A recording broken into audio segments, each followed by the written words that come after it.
नमस्कार दोस्तों।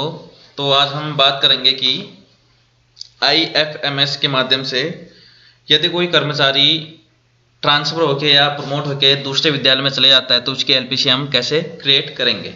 तो सर्वप्रथम हम IFMS में लॉगिन कर लेंगे और ऑपरेटर ID में जाने चले जाएंगे। जहां पर हम ऑपरेटर ID में जाने के बाद पेरोल पे LPC में क्रिएट LPC पर क्लिक कर देंगे। इसके बाद क्रिएट LPC ऑप्शन पर ऑटो सेलेक्ट आएगा, जहां पर फिर नीचे आपने एम्प्लॉय कोड में संबंधित कर्मचारी जिसका ट्रांसफ़र या प्रमोशन होकर दूसरे विद्यालय में गया है उसका एम्प्लॉय कोड यहां पर फीड कर देना है। एम्प्लॉय कोड फीड करने के बाद एम्प्लॉय नेम दिखाएगा और आप इसके बाद पर्पज़ ऑफ LPC में ट्रांसफ़र होकर या प्रमोट होकर या किसी अदर एजेंसी जिस एजेंसी भी वो गए हैं वो डाल देंगे। तो जैसे ये प्रमोट होके गए हैं तो इसमें हम ट्रांसफ़र डाल देंगे क्योंकि इसमें प्रमोशन ऑप्शन नहीं है। इसके बाद टू ट्रेजरी कोड में वह ट्रेजरी कोड डाल देंगे जिस नए स्थान पर वो नए विद्यालय में गए हैं और वह विद्यालय जिस ट्रेजरी से संबंधित होगा वह ट्रेजरी कोड सेलेक्ट कर देंगे इसमें। इसके बाद टू DDO कोड में वह DDO कोड डाल देंगे जिस विद्यालय में वो ट्रांसफ़र या प्रमोट होके गए हुए हैं।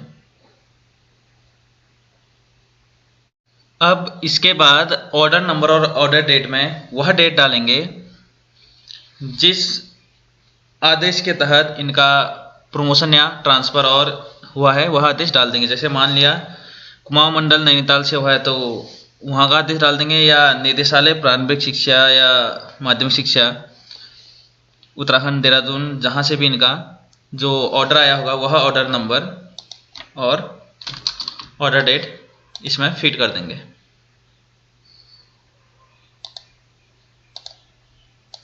और इसके बाद चार्ज नंबर में आपने अपने विद्यालय के जिस आदेश के तहत कार्य मुक्त किया है वह आ जाएगा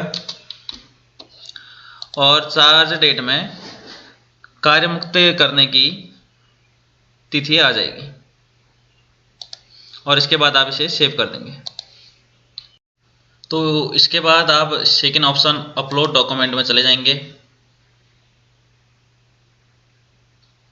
और यहाँ पर LPC ने सेलेक्ट कर लेंगे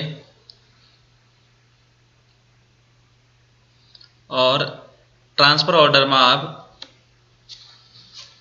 आदेश को अपलोड कर देंगे जिस आदेश के तहत उनका ट्रांसफ़र या प्रमोशन हुआ था। और रिलीविंग ऑर्डर और रिलीविंग सर्टिफिकेट में कार्यमुक्त आदेश अलग अलग PDF बनाकर अपलोड कर देंगे। PDF का नाम चेंज कर देंगे और दो अलग अलग PDF बना के यहाँ पे अपलोड कर देंगे।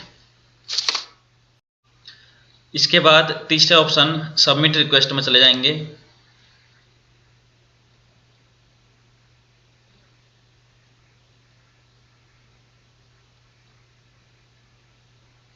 और यहाँ से LPC सबमिट कर देंगे।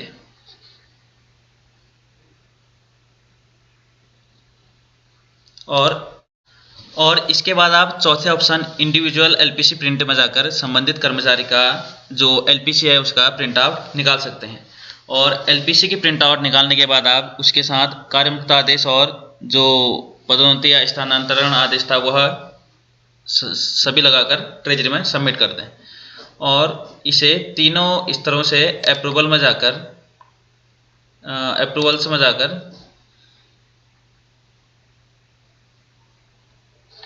यहाँ पर LPC अप्रूवल में जाकर DDO ऑपरेटर सुपरवाइजर और ऑफिसर तीनों लेवल से अप्रूव कर दें। धन्यवाद।